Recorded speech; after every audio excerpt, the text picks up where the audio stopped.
So if I weren't Methodist and a pastor, I'd be willing to make a bet about Christmas. And the bet would be this. If somehow we were all able to pile into Doc Brown's DeLorean and take it out and find a stretch of I-94 that is long enough and not under construction so we could hit 88 miles an hour, and we could zap ourselves back to the Bethlehem of 2,000 years ago, and then if we could make our way to a certain stable and drop in on the family there, we would be confused. We'd be puzzled. We'd be befuddled by what we saw and what we experienced. Because I bet we wouldn't recognize the scene that we found. Now for me, 60 years of Sunday school and church and watching biblical blockbusters, even more years than that of the nativity scene under the Christmas tree, picture books, all of that would have done nothing to prepare me for the reality of what we saw. Because let's be honest, all of those years of hearing and seeing the story of the nativity of Jesus Christ, the story of Christmas, they've left us with this very orderly and sanitized image of what it would have been like. And as in so many other things, the popular image and the reality of what it really was would be two different things. Now, I have to admit, I have never been in a stable. I've been in a barn, and I think that's probably pretty close. I remember going to a dairy farm when we were in second grade. And my experience at that farm and my experience walking through the barn taught me a couple of very valuable lessons. First lesson is always watch where you step. Second lesson is never stand behind the cow. Basically the same reason. And the third lesson is that if you stood in the middle of the barn and you took a deep breath, that smell you smelled wasn't roses. So first we know then that the stable probably smelled. Now, another thing I remember about barns is that they can be pretty noisy. Rachel read us a story in which the animals were pretty quiet. But my experience, short as it was on the farm, led me to a different understanding of how animals behaved. And in a small space, I'm pretty sure that whatever noises the animals were making must have been, or at least seemed, pretty loud. And those noises probably went on deep into the night. Maybe they went on all night, especially if the animals were disturbed by these newcomers that had planted themselves there. So now we know that that static, lovely scene of the smiling baby Jesus and mom and dad looking down on him with love, unabashed joy. Now we know that it probably smelled and it was probably noisy. Oh, another thing. If we were there, we probably would have found it to be pretty gloomy. Actually, physically gloomy. We're used to electric lights. Lights that cast pretty bright, unwavering illumination. It's been that way for over a century. What Joseph and Mary would have had were maybe a couple of small oil lamps about this size that have a wick coming up out of them. Maybe if they were lucky, there were a couple of torches set up high off the floor. And the light that all of those together threw off would have been flickering and indifferent at best. 2,000 years ago, it was better than darkness, but it wasn't up to our modern standards. So do you get the picture? You close your eyes for a moment and you try to imagine what it really would have been like. You sniff the air, you listen for the sounds of the livestock. Don't even think about the sights and sounds that were going on before you got there, when Jesus was being born. I remember from my birthing class many years ago, that was probably kind of disturbing too. Lots of noise. That's not the scene we picture. We picture something different, something serene, and that wasn't the reality. The reality was not sanitized and neat, but it was dirty and gritty, and it was rough around the edges. As you would expect it to be if you had a baby being born in the stable. And on this Christmas Eve, I encourage you to think about and to remember what it really was like.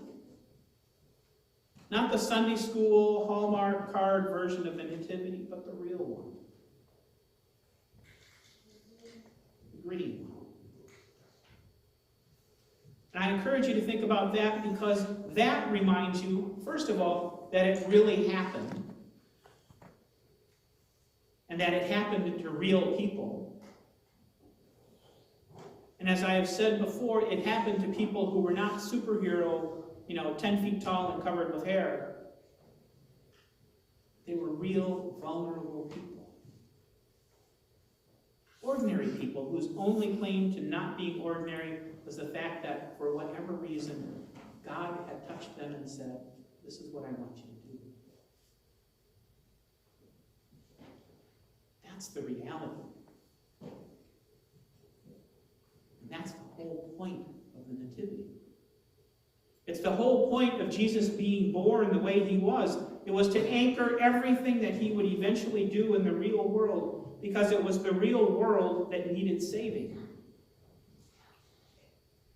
It was real people that needed grace and mercy.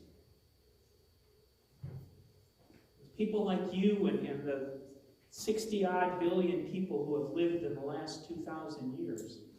And all of the billions before them. From a distance with basically no cultural context, we can look back and we can think of it as a scene of peace. But in the real world, as disorderly as we know it to be,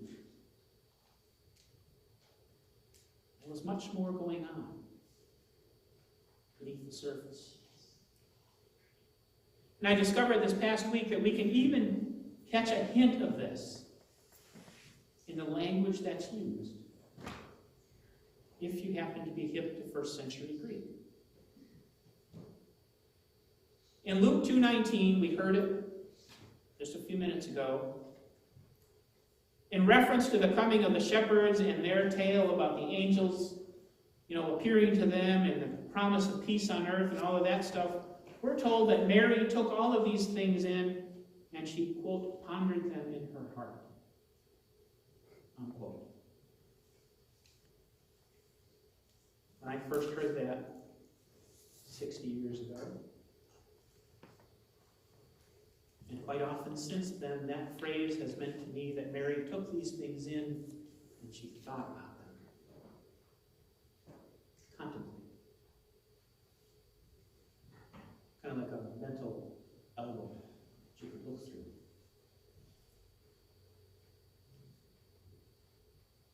And here's the kicker to that.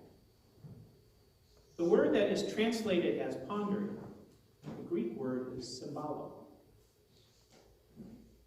And it can be translated as ponder. That's a legitimate translation. But you look at the extended definition of that, as it is used elsewhere in Greek writing. discover that the meaning of that word is a little bit different.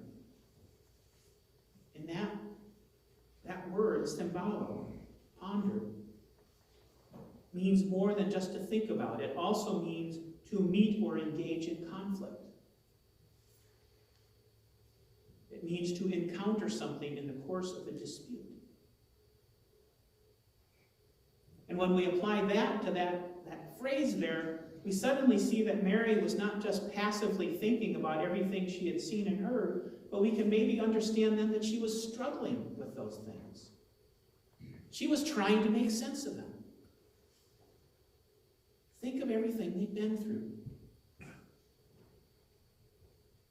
After everything that had happened, she was sitting there trying to figure out how this little lizard of a human being that she had just given birth to could possibly be the Messiah. How could this hungry little bundle of wrinkles that's laying in a manger possibly be the Lord? And just maybe, she was thinking, just assume for a second that he really was. What possibly could it mean that he would be born to her? Commoner. He would be born in such a lowly place. How is this kid, now fussing in her lap, going to save the world?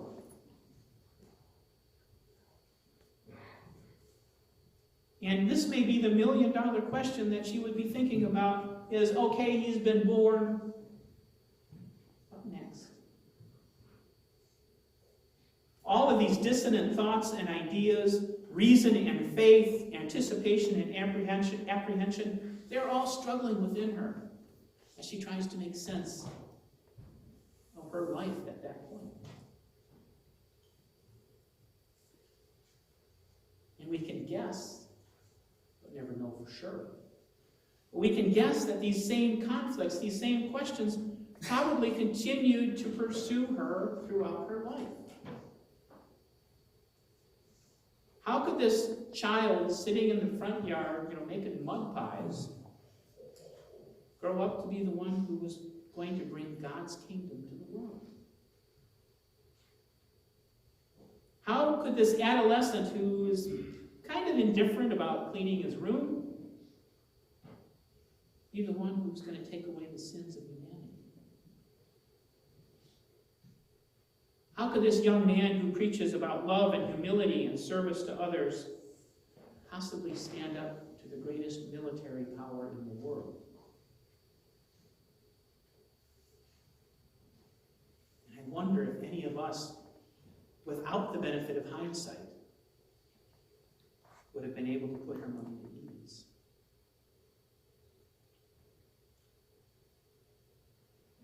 Would any of us, knowing only what she knew then, have been able to say with any assurance, Mary, this birth, this child, is going to change the world? This birth here, in the smell and the gloom of a stable, is going to be a dividing point in history from this moment on. Mary, this child, fresh from the womb and helpless, is going to bring mercy and grace and forgiveness and redemption to the entire world. Could we have told her that convincingly? Or would we have struggled too?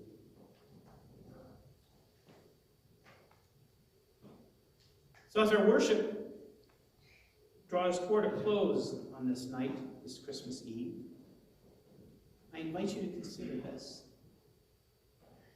God changed the future of humanity with the birth of one child. One birth, one child began the transformation of the world 2,000 years ago.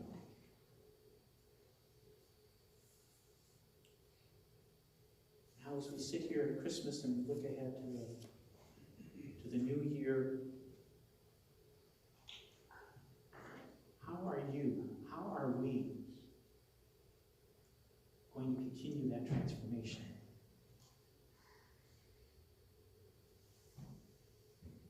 Because it still needs doing. Jesus started it. And then it was handed off to us as his followers. And it needs to continue. The world is still broken. People are still suffering. Justice is still just a dream for too many people. So there is plenty of work to be done.